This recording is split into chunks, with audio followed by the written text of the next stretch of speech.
السلام عليكم ورحمة الله وبركاته. الحمد لله نحمده ونستعينه ونستغفره ونعوذ بالله من شرور أنفسنا وسيئات أعمالنا. من يهده الله فلا مضل له ومن يضلل فلا هادي له. وأشهد أن لا إله إلا الله وحده لا شريك له وأشهد أن محمدًا عبد الله ورسوله. اللهم صل وسلم على نبينا محمد وعلى آله وأصحابه ومن تبعهم بإحسان إلى يوم الدين. أما بعد, আজকের এই মহতী অনুষ্ঠানের সম্মানিত উপস্থিতি সবাইকে আহলান ও সাহলান জানাচ্ছি। আমাদের বিষয়টাও আপনাদের জানা আছে, সেটি হচ্ছে জ্ঞান অর্জন এবং জ্ঞানীদের মর্যাদা। অনেক বড় বিষয়, কিন্তু আমাদের আজকে অল্প কিছু বিষয় যেগুলো আমাদের জন্য জরুরি, আমরা সেগুলো শেয়ার করব ইনশাআল্লাহ। উম্মার সবচেয়ে গুরুত্বপূর্ণ যে বিষয় সেটা হচ্ছে আসলে জ্ঞান। আমরা বলবো জ্ঞান অর্জন করা। তাহলে জ্ঞান অর্জন করার মধ্যে দেখবেন কেউ হচ্ছেন শিক্ষার্থী, আবার কেউ হচ্ছেন শিক্ষক, কেউ হচ্ছেন শ্রোতা, কেউ হচ্ছেন দর্শক। কিন্তু দুটোই শ্রেণী থাকে, একটা হলো শিক্ষার্থী তুল্লাবুল ইলম যাকে বলা হয়, আর আরেকটা হলো কি মুআল্লিম। নবী সাল্লাল্লাহু আলাইহি সাল্লামের একটা প্রফেশন ছিল, তিনি মুআল্লিমুল বাশার। সহিহ মুসলিমের সে বিখ্যাত হাদিস যেখানে নবী সাল্লাল্লাহু আলাইহি সাল্লাম বলেছেন, ইন্নামা বাআসানি আল্লাহু মুআল্লিমান ওয়া মুয়াসসিরা। আল্লাহ তো আমাকে একজন মুআল্লিম হিসাবে, শিক্ষক হিসাবে পাঠিয়েছেন এবং এমন এক ব্যক্তি হিসেবে পাঠিয়েছেন যিনি সব কিছুকে সহজ করে দেয়। তাইসির, এটা ইসলামের অন্যতম একটা গুরুত্বপূর্ণ লক্ষ্য। তাহলে তালিম, তারবিয়াত সহ আরও অনেকগুলো ইসলামের মূল অবজেক্টিভস আছে, তবে সব কিছু নির্ভর করছে ইলমের উপর। ফলে আল্লাহ সুবহানাহু ওয়া তাআলা তিনি সবচেয়ে গুরুত্বপূর্ণ যে তাওহীদের জ্ঞান, সেই জ্ঞানটা অর্জন করার নির্দেশ দিয়েছেন। ফা'লাম আন্নাহু লা ইলাহা ইল্লাল্লাহ, লা ইলাহা ইল্লাল্লাহর ইলমটা তোমরা অর্জন করো। জেনে নাও লা ইলাহা ইল্লাল্লাহ, অর্থাৎ আল্লাহ ছাড়া সত্যিকার আর কোনো মাবুদ নেই, এটা জেনে নাও। এটা জেনে নেওয়ার ব্যাপার, এটা শুধু মুখে উক্তি করার ব্যাপার নয়।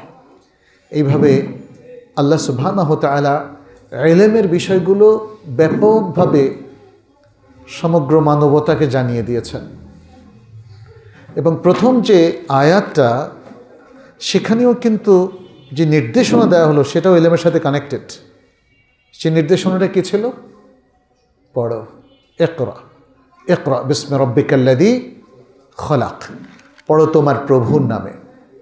খলাকাল ইনসানা মিন আলাক, যিনি মানুষকে সৃষ্টি করেছেন আলাক থেকে। তাহলে পড়ার কথা বলা হচ্ছে এখানে, পড়তে হবে, কারণ পড়ার মধ্য দিয়ে নলেজ আসে। নলেজ অর্জন করার অন্যতম বাহন এবং তরিকা হচ্ছে, মেথড হচ্ছে পড়া। ফলে ইসলামের প্রথম নির্দেশ হচ্ছে পড়ো, পড়তে হবে। এবং দেখেন, প্রথম পড়াটা কি সম্পর্কে পড়বেন আপনি? রব সম্পর্কে। রব আল্লাহ, যাকে সারা জাহান চেনে, রব, তিনি সব কিছুর খালেক, মালিক ইত্যাদি। সেই নলেজটা আমাদেরকে প্রথমে শিখতে হবে। এখানে দেখেন, আপনি যদি শুধু কোরআনের নসুসগুলো পড়েন ইলম সম্পর্কিত, তাহলে অনেক কিছু অটোমেটিক চলে আসবে। পড়ব, কি পড়ব? গল্পের বই, উপন্যাস, নাকি ঈমান আকীদার সবচেয়ে গুরুত্বপূর্ণ বিষয় দিয়ে আমাদের শুরু করতে হবে? অনেকে হয়তো আমাদেরকে বলেন যে ঈমান আকীদার বিষয়গুলো খুব কঠিন কঠিন মনে হয়, ফিলসফিক্যাল মনে হয় যেন কি এক দর্শন পড়ছি, খুব ভারী, মাথায় ঢোকে না, তাওহীদের তত্ত্বগুলো মাথায় ঢোকে না। কিন্তু মজার ব্যাপার হলো, আপনি এটাকে কঠিন করছেন কেন? এটা তো সহজ। ছোট বাচ্চারাও, আপনি দেখেন, ছোট বাচ্চাকে জিজ্ঞেস যদি করেন, তোমাকে কে সৃষ্টি করেছেন, কে বানিয়েছেন, সে কিন্তু আল্লাহর কথাই বলবে। তার মানে খুব ইজিলি সে শিখছে, তবে আমাদেরকে ইজি করে দিতে হবে। শেখাটাকে কঠিন করলে কঠিন মনে হবে। আমরা দেখি যে আমাদের বইয়ের মধ্যে দু রকম আছে আরবি বইগুলো, একটা হলো কঠিন ইবারত, ওগুলো উদ্ধার করতে অনেক বেশি সময় ক্ষেপণ করতে হয়, ডিকশনারি দেখতে হয় এই। আর আরেকটা হলো খুব সহজ ইবারত, ভাষ্য। তাহলে এই যে রুবুবিয়তের যে কথাগুলো বলা হচ্ছে এগুলো আসলে সহজ, আমরা কঠিন করছি, আমাদের উপস্থাপনার মধ্যে ত্রুটি আছে। কিন্তু জ্ঞান সাধনা এটা একদম জীবনের শুরু থেকেই আমাদের করতে হবে। ছোট বাচ্চাদের জন্য জ্ঞান সাধনাকে আপনি তাদের উপযোগী করেন, তাহলে তাদের কাছে ভালো লাগবে। তারা আল্লাহ সম্পর্কে পড়তে, শিখতে, জানতে তাদের ভালো লাগবে, তাই না? আপনি দেখবেন যে আরব বিশ্বে অনেকেই ছোট্ট বয়সে কোরআন মুখস্থ করে ফেলেছে। 5 বছর 6 বছর বয়সে অনেক হাফেজ আপনি পাবেন। কোরআন হেফজ করতে আমাদের ট্র্যাডিশনাল চিন্তা হচ্ছে 3 বছর লাগে। আসলে 3 বছর লাগতেই হবে এমন কি জরুরি কিছু আছে? না। কোনো বাচ্চা 6 মাসেও কোরআন হেফজ করে ফেলে, বাংলাদেশেও আছে এমন বাচ্চারা, এখন বাংলাদেশেও আছে আলহামদুলিল্লাহ। ফলে আমরা যে কথাটা বলছিলাম, আল কোরআন আপনি পড়লেই দেখবেন যে একের পর এক এলেমের কথা আসছে। এলেম নিয়ে আমরা আরও কিছু কথা বলবো, তার আগে কোরআনের অন্যান্য আয়াতগুলোতে দেখি আল্লাহ সুবহানাহু ওয়া তাআলা কি বলছেন। তিনি বলছেন, হাল ইয়াস্তাবিল্লাযীনা ইয়া'লামুনা ওয়াল্লাযীনা লা ইয়া'লামুন, যারা জানে এবং যারা জানে না তারা কি সমান? প্রশ্নটা আপনাকে আমাকে করেছেন। আপনারা বলেন তো, সবাই কি সমান? যারা জানে এবং যারা জানে না। মানুষের মধ্যে কেউ আছেন খুব বেশি জানে, অল্প জানে, আবার কেউ আছে কিছুই জানে না। কিছু মানুষ আছে কোরআনের ভাষায় মুযাবযাবিনা বাইনা হাউলাই, হ্যাঁ, মুযাবযাবিনা মানে লা ইলাহা হাউলা ওয়ালা ইলাহা হাউলা, এরা মানে একটা অস্থিরতার মধ্যে কাটায়, এই পক্ষেও না ওই পক্ষেও না। কিন্তু ইসলাম আমাদেরকে উদ্বুদ্ধ করেছে যেন আমরা ফিআতুল উলামা, ফিআতু তুল্লাবিল ইলম, যেন আমরা আলেম এবং শিক্ষার্থীদের অন্তর্ভুক্ত হই, যেন আমরা হয় শিখি অথবা শেখাই।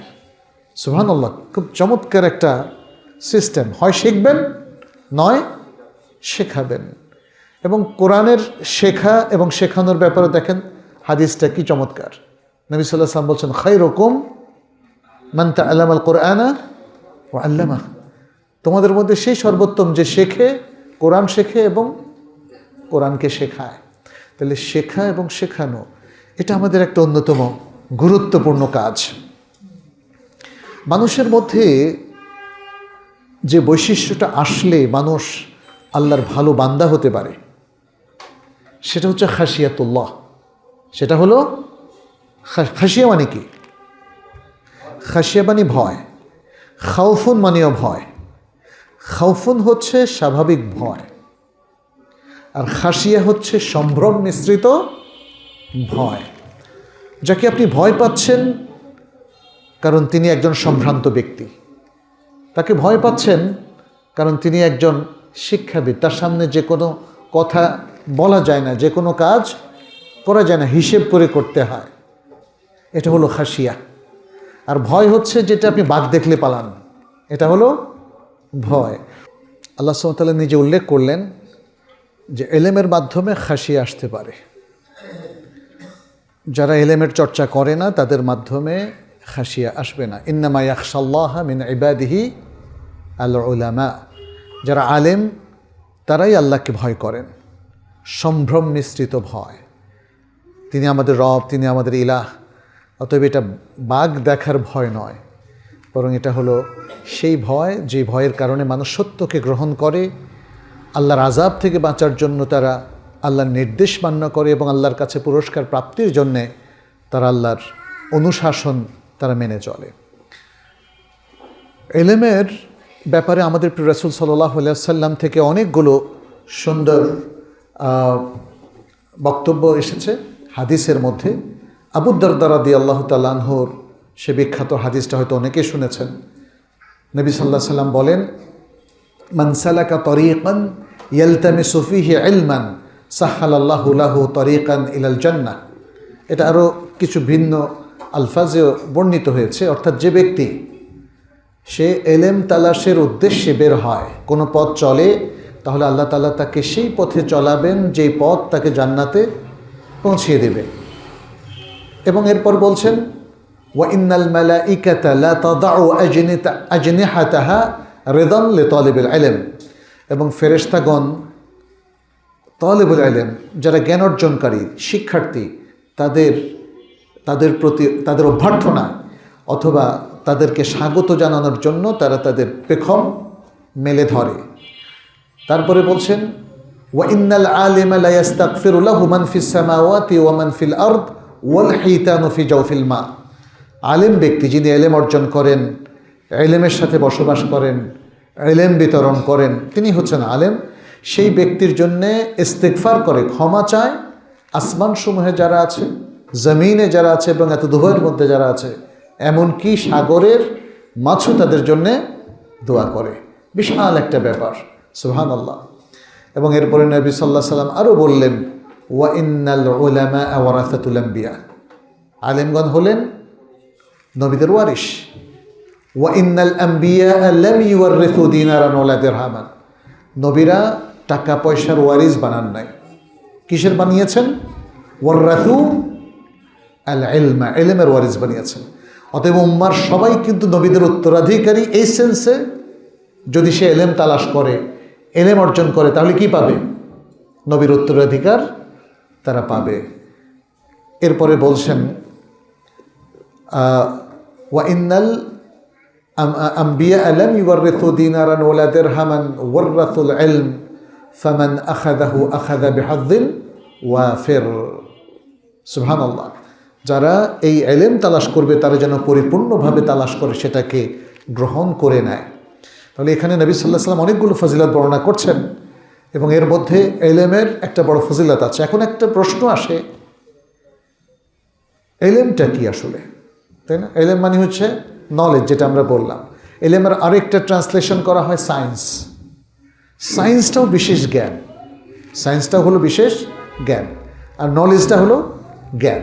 তাহলে সব ধরনের জ্ঞানকে ইলম শব্দটা অন্তর্ভুক্ত করে।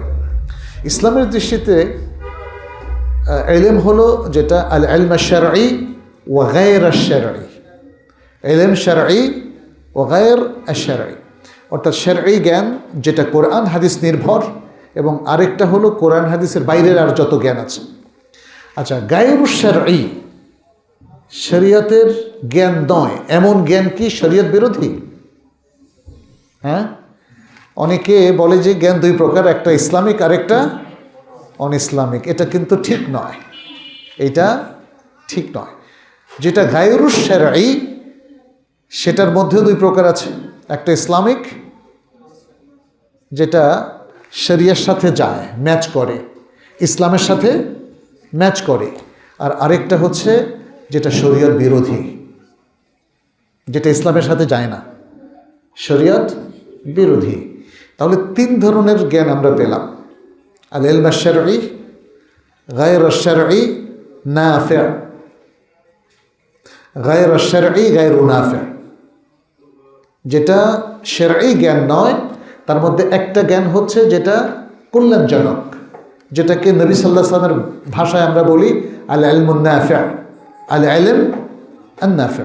আর আরেকটা হচ্ছে আল ইলম গায়রুন নাফি', যেটা কল্যাণকর জ্ঞান নয়, এবং সেটা হলো সেই সমস্ত জ্ঞান যেগুলো মানবতার জন্য ক্ষতিকারক, মানুষের দুনিয়ার জন্য ক্ষতিকারক, আখিরাতের জন্য ক্ষতিকারক।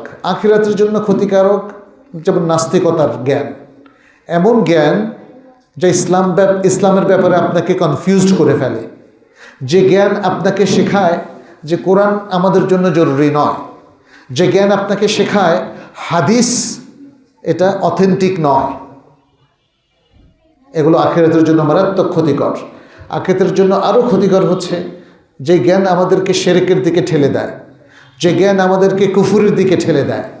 তাই না? আজকের আধুনিক শিক্ষার একটা অংশ কিন্তু আমাদেরকে কুফুরের দিকে এবং নাস্তিকতার দিকে ঠেলে দিচ্ছে।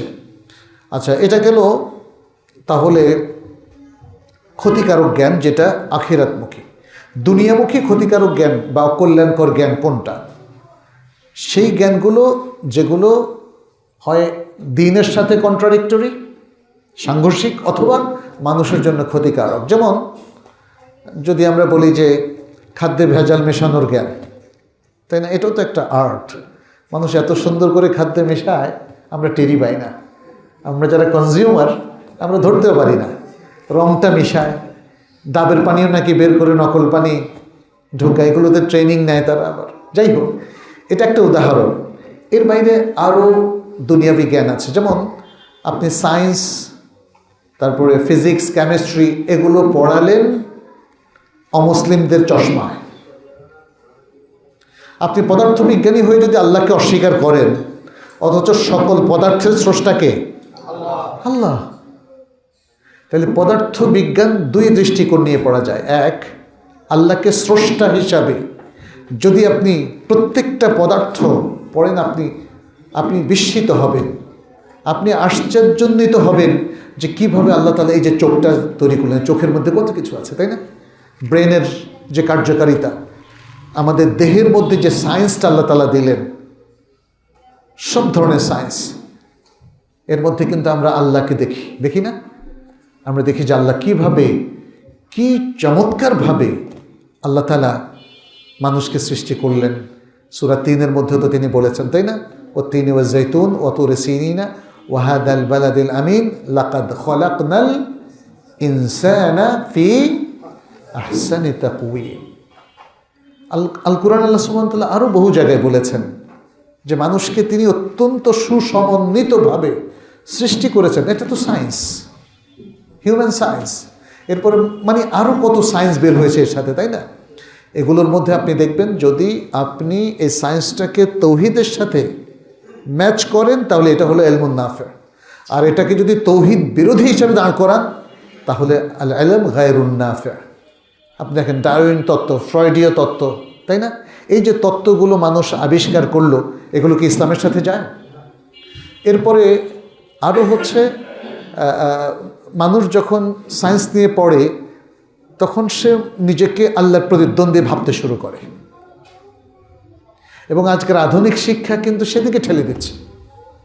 এই জন্যই আপনি অনেককে দেখবেন যে তারা সায়েন্সের বিরোধিতা করে, কিন্তু সত্যিকার অর্থে আমরা সায়েন্সের বিরোধিতা করি না, কারণ সায়েন্সের স্রষ্টাই তো আল্লাহ।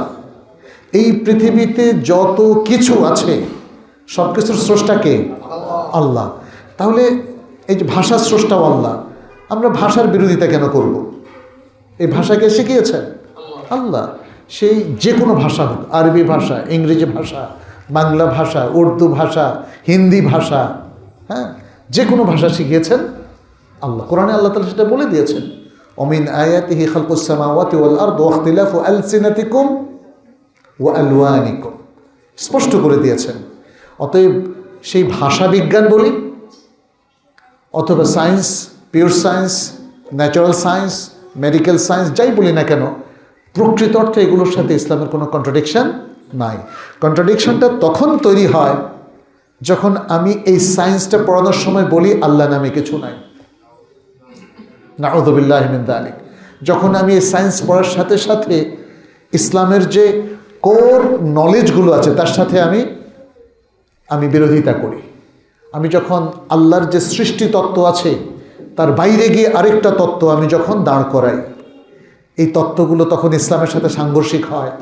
আর পৃথিবীর অনেক সায়েন্টিস্ট যখন এভাবে পড়ান, তখন আমরা মনে করি সায়েন্স আর ইসলামের মধ্যে ফ্র্যাকশন আছে, কন্ট্রাডিকশন আছে। আসলে নাই, আসলে নাই। কন্ট্রাডিকশন হচ্ছে তার নাস্তিক মাইন্ডের সাথে। সে যখন অ্যাগনস্টিক হয় অথবা এথিস্ট হয়, তখনই তার সাথে আমাদের কন্ট্রাডিকশন তৈরি হয়। আনফর্চুনেটলি ইউরোপ আমেরিকার অধিকাংশ প্রফেসর তারা হচ্ছে নাস্তিক মাইন্ডের, ফলে তাদের কাছে পড়ে আমাদের স্টুডেন্টদের, আমাদের শিক্ষার্থীদের ব্রেইন ওয়াশ হয়ে যায়, আর তখন থেকে একটা নাস্তিক মাইন্ড নিয়ে তারা দেশে ফেরে। এই বাস্তবতা কিন্তু আমাদের জানতে হবে। এর মধ্যে শুধু তারাই নিজেদেরকে রক্ষা করতে পারেন যারা হয়তো আল্লাহর ব্যাপারে তার দৃঢ় বিশ্বাস আছে, ঈমান আছে, এবং তিনি সেখানকার ইসলামিক কমিউনিটির সাথে কানেক্টেড থাকেন, ইসলামিক সেন্টারের সাথে কানেক্টেড থাকেন। অন্যথায় আসলে ইউরোপ আমেরিকা পড়ার পরে আপনি যখন সায়েন্স, আর্টস, সোশ্যাল সায়েন্সে পড়বেন, তারা কিন্তু ধর্মবিরোধী বক্তব্য আপনার মাথায় ঢুকিয়ে দেবে। বিশেষ করে সোশ্যাল সায়েন্স, সমাজবিজ্ঞানীরা কিন্তু সব ধর্মকে মানুষের বানানো ধর্ম বলে চালিয়ে দেয়, যার মধ্যে ইসলামও আছে। সমাজবিজ্ঞানের বইগুলো যেটা আমাদের বাংলাদেশে পড়ে, সেখানে আপনি এই তত্ত্বটা পাবেন। অতএব সব শিক্ষাই আসলে মানুষকে মানুষের মতো মানুষ করে না। এখানে এই পার্থক্যগুলো আমাদের আনতে হবে। তাহলে আল ইলম শারঈ, ইলম গায়র শারঈ কিন্তু নাফি', ইলম গায়র শারঈ গায়রু নাফি'। তাহলে আমরা দুই প্রকার এলেম দেখি আল্লাহ সুবহানাহু ওয়া তাআলা এবং তার রাসূল সাল্লাল্লাহু আলাইহি ওয়াসাল্লাম রেকমেন্ড করেছেন। একটা হলো শারঈ জ্ঞান, আর একটা হলো উপকারী জ্ঞান, যদিও সেটা শারঈ জ্ঞান নাও হয়ে থাকে। উপকারী জ্ঞানের মধ্যে কিন্তু গ্রামারের জ্ঞানও আছে, নাহু সরফ, আরবি নাহু সরফ, ইভেন ইংরেজি গ্রামারও হতে পারে উপকারী। এর মধ্যে শরিয়ার কোনো বিধিনিষেধ নাই। আপনি যদি বাংলা গ্রামার পড়েন কিংবা ইভেন সংস্কৃত ভাষা বোঝার চেষ্টা করেন, ইংলিশ গ্রামার পড়েন, এটা কি নিষিদ্ধ? না, এটা নিষিদ্ধ না। এগুলো উপকারী জ্ঞানের মধ্যে পড়ে। অপকারী জ্ঞানটা হচ্ছে যেটা আমরা উদাহরণ দিয়েছি সেটাই। এখন ইসলাম যে আমাদেরকে বলছে জ্ঞান শিখতে, এই জ্ঞানের প্রায়োরিটিটা কি হবে? কোন জ্ঞান সবার আগে শিখতে হবে, তারপর কি, তারপর কি, তারপর কি? কোন জ্ঞান সবাইকে শিখতে হবে, তাই না? ওই নলেজটা কিন্তু আমাদের সবার থাকতে হবে। আমরা আজকের সেকুলার এডুকেশন নিতে গিয়ে ওই প্রায়োরিটিটা হারিয়ে ফেলেছি। আপনি দেখেন এই বাংলাদেশ মুসলিম দেশ, এখানকার সেকুলার এডুকেশনের মধ্যে ওই প্রায়োরিটিটা নাই, ওই প্রায়োরিটিটা নাই। আমরা মনে করি আমরা দুনিয়াবাসী, দুনিয়া নিয়েই ব্যস্ত থাকতে হবে, দুনিয়ামুখী হতে হবে, দুনিয়ার উন্নয়নই আমাদের একমাত্র উন্নয়ন, তাই না? আজকের আধুনিক শিক্ষা কিন্তু এই কনসেপ্টটা দিচ্ছে আমাদেরকে। আপনার তাওহীদের যে কনসেপ্ট এবং নলেজ সেটা ঠিক রাখবেন, তাই না? এটা হচ্ছে এলেমের দাবি, এটা হলো এলেমের দাবি। এলেমের যে এত মর্যাদার কথা বলা হলো, আলেমদের যে এত মর্যাদার কথা বলা হলো, মনে রাখবেন এই মূল ক্রিমটাকে যদি আপনি সামনে না রাখেন, তাহলে শুধুমাত্র সার্টিফিকেটধারী আলেমদের কথা এখানে বলা হয় নাই। সার্টিফিকেট আপনারও থাকতে পারে। আপনি ইসলামের উপর যদি একটা পিএইচডি মালয়েশিয়া থেকে নিয়ে আসেন, পারেন না? পারেন। আমরা দেখেছি যে যারা জেনারেল এডুকেশনে পরে ইসলামের উপরে একটা PhD international Islamic university Malaysia থেকে নিয়ে এসেছেন, তাহলে তো আপনি সর্বোচ্চ ডিগ্রিধারী হলেন। ইসলামে আসলে এলেমের মর্যাদা এর কারণ আছে। কারণ হলো প্রথমত এলমে শারঈটা তার ক্লিন থাকতে হবে, স্পষ্ট থাকতে হবে। তিনি এলমে শারঈটা সঠিকভাবে অর্জন করবেন কি জন্য বলেন তো? কেন অর্জন করবেন? আমলের জন্য, আমলের জন্য। ইসলাম কিন্তু শুধু থিওরি না, এটা হলো থিওরি এবং প্র্যাকটিস, থিওরি এবং প্র্যাকটিস। এই জন্যে দেখেন সাহাবায়ে কেরামের অনেকগুলো আমল আপনারা পাবেন। তারা নবী সাল্লাল্লাহু আলাইহি ওয়াসাল্লামের কাছে একটা করে আয়াত শিখতো অথবা 10টা করে আয়াত শিখতো, সেটা আমল করতো, পরে আবার নতুনটা শিখতো। তাহলে এই যে সিস্টেমটা, এই সিস্টেমটা হলো ইসলামের তারবিয়াতি সিস্টেম। তালিমটা হলো থিওরিটিক্যাল, থিওরির প্রয়োজন আছে তো, তাই না? ইসলামের যে কোর যে আকীদাগত যে নলেজগুলো আছে, ফিকহের যে নলেজগুলো আছে, তাফসিরের যে নলেজগুলো আছে, হাদিসের যে নলেজগুলো আছে, এগুলো তো জানতে হবে। এর মধ্যেও দুটো ক্যাটাগরিজ করা যায়। একটা হচ্ছে যেটা কমনলি সবার জন্য জানা প্রয়োজন, আরেকটা হচ্ছে যেটা এক্সপার্টদের জন্য জানা প্রয়োজন, সবার জন্য জানা প্রয়োজন নাও হতে পারে। এখন সবার জন্য যেটা জানা প্রয়োজন, এটাকে বলা হয় মা'লুমুন মিনাদ-দীন বিদ-দারুরা, দ্বীনের জরুরি জ্ঞান, দ্বীনের জরুরি জ্ঞান। আমাদের দেশের মানুষ মনে করে দ্বীনের জরুরি জ্ঞানটা বা দ্বীনের জ্ঞানটা এটা শুধু মাদ্রাসায় পড়ানো হবে, অথবা মৌলানা সাহেবরা, শায়েখরা জানবেন আর আমরা জানবো না, আমাদের প্রয়োজন হলো ওদেরকে নক করব। হ্যাঁ, কিন্তু ইসলামে আসলে এই বিভাজনের কোনো সুযোগ নাই। জরুরি জ্ঞানটা সকলেরই জানতে হবে, তা নাহলে তো আপনি মুসলিমই থাকতে পারবেন না। ঈমান আকীদার জরুরি জ্ঞান, ইবাদতের জরুরি জ্ঞান, হালাল হারামের জরুরি জ্ঞান, আখলাক এবং নৈতিকতার জরুরি জ্ঞান, এই জরুরি জ্ঞানগুলো আমাদের শিক্ষা ব্যবস্থা নিয়ে আসতে হবে। আমাদের স্কুলে যারা আমরা কারিকুলাম নিয়ে কাজ করছি, স্কুলে এটাকে ইন্টিগ্রেট করতে হবে। আমাদের জেনারেল এডুকেশনের সাথে এই জরুরি জ্ঞানগুলো যদি আমরা দিতে না পারি, তাহলে আমাদের সন্তানরা মুসলিম হবে না। আপনি দেখেন আমাদের অধিকাংশ জেনারেল ইউনিভার্সিটিগুলোতে শিক্ষার্থীদের বিশাল একটা অংশ, আমাকে অনেকে বলে তারা বাম হয়ে গেছে। বাম হওয়া মানে কি? হ্যাঁ, আসলে নাস্তিক মাইন্ডেড হয়ে গেছে। ইসলাম তাদের কাছে কোনো ভালোবাসার জায়গা না, দ্বীনের চর্চা তাদের কাছে আকর্ষণের জায়গা না। ইসলাম মানে ইসলামের আরও যে সমস্ত বিষয়গুলো আছে তার প্রতি তারা কোনো আকর্ষণ বোধ করে না, কারণ সেটা তারা শিখে না। তারা ইসলাম থেকে মুক্ত হয়ে সেকুলার সিস্টেমে জ্ঞান অর্জন করেছে, ফলে এখনও তারা সেকুলার মানে কি? সেকুলার মানে হচ্ছে ফ্রি ফ্রম রিলিজিয়ন। অক্সফোর্ডে দেখেন লেখা আছে, free from religion in education, in culture and in the state. আপনার রাষ্ট্রটা হবে যে কোনো ধর্ম থেকে মুক্ত, আপনার শিক্ষাটা হবে ধর্ম থেকে মুক্ত, আপনার কালচারটাও হবে ধর্ম থেকে মুক্ত। ফলে ইসলামও সেখানে থাকবে না। এইভাবে যে প্রজন্মটা গড়ে ওঠে, ইসলামের প্রতি কি তার দরদ থাকবে বলেন তো? তাহলে এই প্রজন্ম যত জ্ঞানীগুণী হোক, সে কিন্তু এলেমের যে ফজিলত, সেই ফজিলতটা তারা পাবে না। এলেম ছাড়া মুসলিম উম্মার কোনো দেশ, কোনো জনপদ, কোনো একটা গ্রুপ কখনো উন্নত হতে পারে না। এলেম ছাড়া আল্লাহর নৈকট্যপ্রাপ্ত হওয়ার কোনো সম্ভাবনা নাই। এলেম ছাড়া প্রকৃত মুসলিম হওয়ার কোনো সম্ভাবনা নাই। অতএব আমি আপনাদেরকে বলবো যে এই যে নবী সাল্লাল্লাহু আলাইহি সাল্লাম এতগুলো হাদিসের মধ্যে এলেমের কথা বললেন, এলেম অর্জন ফরজও বললেন, তাহলে সেই জিনিসটা আমাদেরকে ভালো করে হৃদয়ঙ্গম করতে হবে। কোন এলেম? তাহলে আমরা এলেমের প্রথম প্রায়োরিটিতে পাচ্ছি আল ইলমুশ শারঈ, সেকেন্ড প্রায়োরিটিতে পাচ্ছি কি? যেটা আল ইলমুন নাফি', উপকারী জ্ঞান, যেটা শরিয়া ভিত্তিক না। এটা হতে পারে সায়েন্স, ম্যাথ, ফিজিক্স, কেমিস্ট্রি ইত্যাদি, আরও যে সমস্ত ভূগোল ইত্যাদি সমস্ত সাবজেক্টগুলো হতে পারে। সেগুলো সবার জন্য জরুরি না। যেমন আমি ভূগোল নিয়ে পড়ি নাই, ভূগোলের অনেক কিছু আমার জানা নাই, এতে কিন্তু দেশেরও ক্ষতি হচ্ছে না, জাতিরও ক্ষতি হচ্ছে না। ভূগোলের কিছু এক্সপার্ট থাকলেই হলো, তাই না?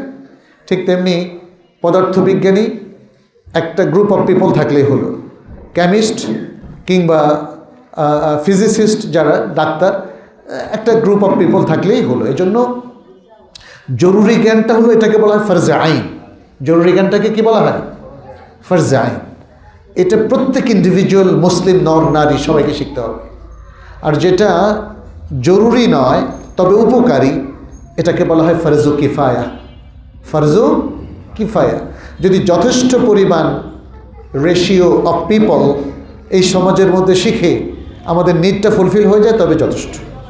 সবাইকে ডাক্তার হতে হবে না, সবাইকে ইঞ্জিনিয়ার হতে হবে না, সবাইকে কৃষিবিদ হতে হবে না। আর যেই জিনিসটাকে আমাদের রিজেক্ট করতে হবে, প্রত্যাখ্যান করতে হবে, সেটা হচ্ছে সেই শিক্ষা যেটা আসলে কুশিক্ষা, যেই শিক্ষা আমাদেরকে গান বাজনা বাদ্যের দিকে ঠেলে দেয়, যেই শিক্ষা আমাদেরকে অশ্লীলতার দিকে ঠেলে দেয়, অথবা যেই শিক্ষা আমাদেরকে সুদে সম্পৃক্ত করে, যেই শিক্ষা করাপশন শেখায়, যেই শিক্ষা মানুষকে ধোঁকা দিতে উদ্বুদ্ধ করে, এই ধরনের নানা ধরনের শিক্ষা সমাজে কিন্তু প্রচলিত আছে। পলিটিক্সের মধ্যে আমরা দেখি ম্যাকিয়াভেলিয়ান পলিটিক্স, তাই না? এটাও কিন্তু একটা শিক্ষা, কিন্তু ইসলাম এগুলোকে সমর্থন করে না। অতএব আমাদেরকে প্রকৃত শিক্ষার দিকে আসতে হবে। প্রকৃত শিক্ষায় শিক্ষিত হয়ে সেটাকে আমলে রূপান্তরিত করতে হবে। ইসলামের শিক্ষার কোনো মর্যাদা নাই যদি সেটাকে আমলে রূপান্তরিত করা না হয়।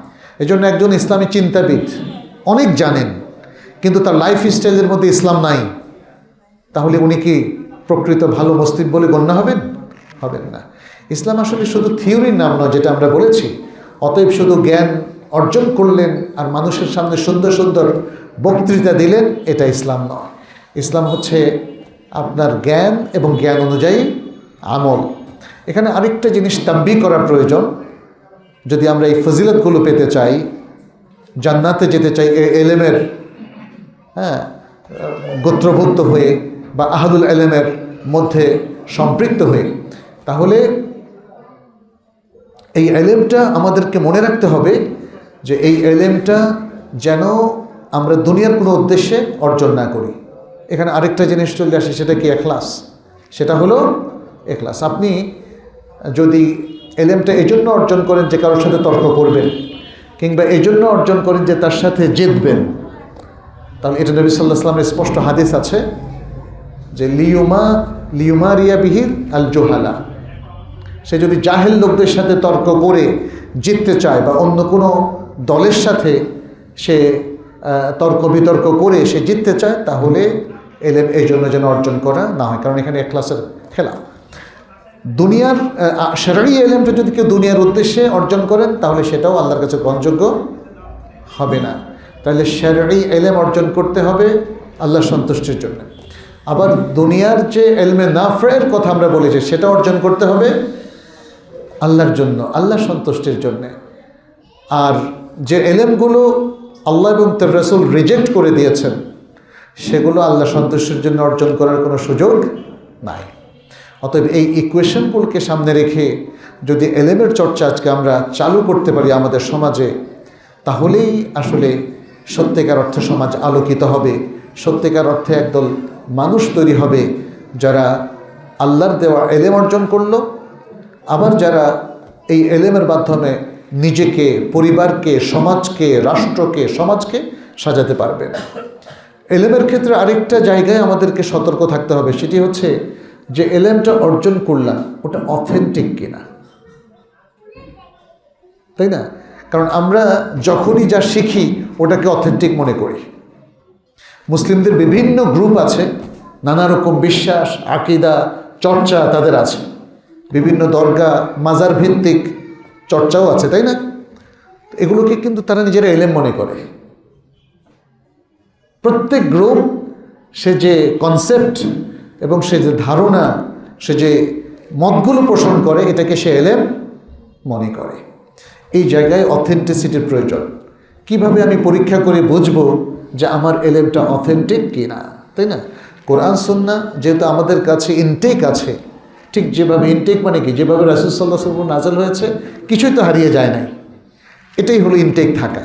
যেহেতু আছে, আমাদেরকে আমাদের শিক্ষা, আমাদের গবেষণা, একাডেমিক সিস্টেমটাকে এমনভাবে সাজাতে হবে যেন শিক্ষিত মানুষ মাত্রেই পরীক্ষা করে নিতে পারে সে কি সঠিক নলেজ অর্জন করলো নাকি বেঠিক নলেজের মধ্যে আছে, ভুল জিনিসকে নলেজ মনে করছে।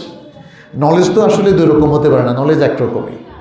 নলেজ সবটাই সঠিক, কিন্তু মুশকিল হচ্ছে কিছু মানুষ ভুল জিনিসটাকে যখন নলেজ হিসাবে মনে করে, এই জন্যই বলা এটা ভুল নলেজ। আসলে সেটা নলেজই না, তাই না? আমরা ঠিক যেভাবে হাদিসের ক্ষেত্রে বলি যে হাদিস যদি সাব্যস্ত হয় তাহলে ওটা সহিহ হাদিস, কিন্তু কেউ যদি জাল বা বানোয়াট হাদিস তৈরি করে, এটাকে আমরা কি বলি? বানোয়াট হাদিস। কিন্তু ওটা তো আসলে হাদিসই না, ওটাকে আমরা বলতে পারি বানোয়াট কথা, কিন্তু এরপরে বলা হচ্ছে জাস্ট বোঝানোর জন্য যে হাদিসটা বানানো হয়েছে, বানিয়ে বলা হয়েছে, আসলে এটা অথেন্টিক নয়।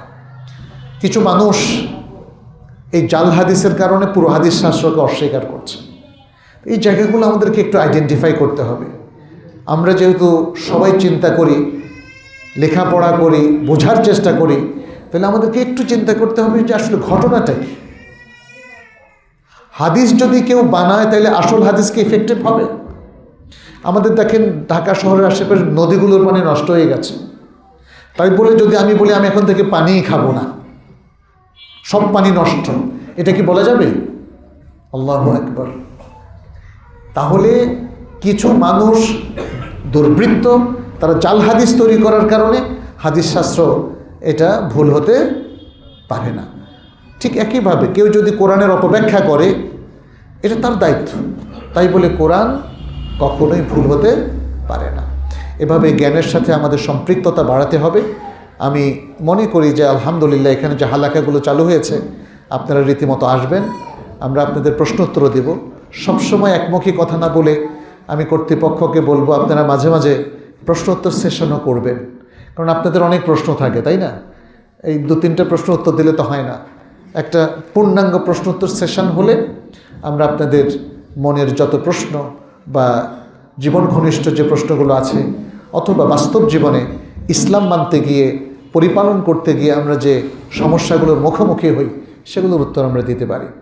তো আমি পরিশেষে আপনাদের সবাইকে ধন্যবাদ জানাই এবং আহ্বান জানাই যে আসলে এলেমের সাথে থাকুন। একটা উম্মার উত্থান হয় এলেমের মাধ্যমে, আর এলেম না থাকলে একটা উম্মার দ্রুত অধঃপতন হয়। ফলে এটাকে সবচেয়ে গুরুত্ব দিন। ইসলামের ইতিহাসে আপনারা দেখবেন যে আলেম শ্রেণীর কারণেই রিয়েল ইসলামটা এখনও ইনটেক পাচ্ছে। এখানে শাসকরা সাহায্য সহযোগিতা করেছেন, বাট তারা এলেমের মূল ধারাটাকে সবসময় অক্ষুণ্ণ রাখেন নাই। আপনি দেখেন ফাতেমি যুগের শাসক যারা মিশরে ছিল তারা ছিল শিয়া। শিয়ারা তো ইসলামের মূল ধারার না। আমরা দেখি যে আব্বাসী শাসনামলে মামুনুর রশিদ, হারুনুর রশিদ তারা কিন্তু মুতাজিলি ধারাকে তারা পৃষ্ঠপোষকতা দিয়েছেন, সেটা ইসলামের মেইন ধারা নয়। তাহলে শাসক শ্রেণী কখনো সঠিক ধারাকে তারা পৃষ্ঠপোষকতা দিয়েছেন, আবার অনেক সময় তারা বেদাতি ধারাকে, ভুল ধারাকে কিংবা বিভ্রান্ত ধারাকে তারা পৃষ্ঠপোষকতা দিয়েছেন। তাহলে এলেমটা এবং মূল রিয়েল ইসলামটা বেঁচে আছে আজ পর্যন্ত এলেম চর্চার কারণে, আলেমদের মাধ্যমে, তোল্লাবুল এলেমদের মাধ্যমে, শিক্ষার্থী এবং শিক্ষকদের মাধ্যমে, শিক্ষা চর্চার মাধ্যমে, একাডেমিক এক্সেলেন্সের মাধ্যমে। আমি আপনাদেরকে আহ্বান করব যে এই একাডেমিক এক্সেলেন্সি যাতে তৈরি হয়, আপনারা যারা প্যারেন্টস আজকে এখানে এসেছেন নিজেদের সন্তানকে সেভাবে তৈরি করেন, তাদের মেধার বিকাশের জন্য আপনারা চেষ্টা করেন। গতানুগতিক শুধু সার্টিফিকেট দিয়ে কিছু হবে না। তারা যেন নলেজেবল হয়, তারা যেন সত্যিকার জ্ঞান চর্চা করে, তারা যেন রিসার্চ ওরিয়েন্টেড হয়, তাদের সৃজনশীলতার বিকাশ যেন হয়, তারা যেন অন্ধের মতো চিন্তা না করে, তারা যেন তাদের আল্লাহ যে মেধা দিয়েছেন, যে সৃজনশীলতা দিয়েছেন সেটার পূর্ণ ব্যবহার করতে শেখায়। এবং শিক্ষা প্রতিষ্ঠানকেও বলবো মেধা বিকাশের জন্য আপনারা শিক্ষা পদ্ধতিটাকে ঢেলে সাজাবেন। গতানুগতিক শিক্ষা দিয়ে আমরা আজকে অনেক দূর যেতে পারিনি। আপনি গত বেশ কয়েক বছর ধরে দেখেন এদেশে A+-এর সংখ্যা বেড়েছে না কমেছে? বেড়েছে, এবং জ্যামিতিক হারে বেড়েছে। কিন্তু শিক্ষার মান কি বেড়েছে? এদেশের বিশ্ববিদ্যালয়গুলোতে শিক্ষার মান কি বেড়েছে? ইংলিশ মিডিয়াম স্কুলে ছেয়ে গেছে। কয়টা স্কুলে মান আছে আপনি বলেন তো? এবং মাদ্রাসাও হাজার হাজার মাদ্রাসা, কয়টা মাদ্রাসায় শিক্ষার মান আছে? আজকে এটা নিয়ে আমাদেরকে ভাবতে হবে। শিক্ষার এক্সেলেন্সি দরকার, একাডেমিক এক্সেলেন্সি দরকার, রিসার্চ দরকার। আমাদের এই শিক্ষা পদ্ধতির মধ্যে আমাদের শিক্ষার্থীদের মেধা যেন বিকশিত হয়, তার জন্য আমাদেরকে চমৎকার পদ্ধতি ফলো করতে হবে। তাহলে আসলে আল্লাহ এবং তার রাসূল সাল্লাল্লাহু আলাইহি সাল্লাম আলেম ওলামার যে প্রশংসা করেছেন সেটা আমাদের জন্য প্রযোজ্য হবে। এমন একটা শ্রেণী যারা সার্টিফিকেট ধারণ করছেন কিন্তু সত্যিকার অর্থে এলেমকে ধারণ করছেন না, এলেমের চর্চা করছেন না, তাহলে তাদের প্রশংসা কিন্তু কোরআন সুন্নাহ করেনি। অতএব আসুন আমরা সকলে মিলে এলেমকে ধারণ করি, এলেমের সুন্দর চর্চা করি, অথেন্টিক এলেমটাকে প্রতিষ্ঠিত করি, মেনে চলি, আমালে রূপান্তরিত করি। আল্লাহ আমাদের সকলকে তৌফিক দান করুন এবং আমাদের এই জহুদকে কবুল করুন, এই প্রতিষ্ঠানকে কবুল করুন। এতটুকু বলে শেষ করছি। হাদা সাল্লাল্লাহু ওয়াসাল্লাম আলা নবিয়িনা মুহাম্মদ ওয়া আলা আলিহি ওয়া আসহাবিহি আজমাইন। আসসালামু আলাইকুম ওয়া রাহমাতুল্লাহি ওয়া বারাকাতুহু।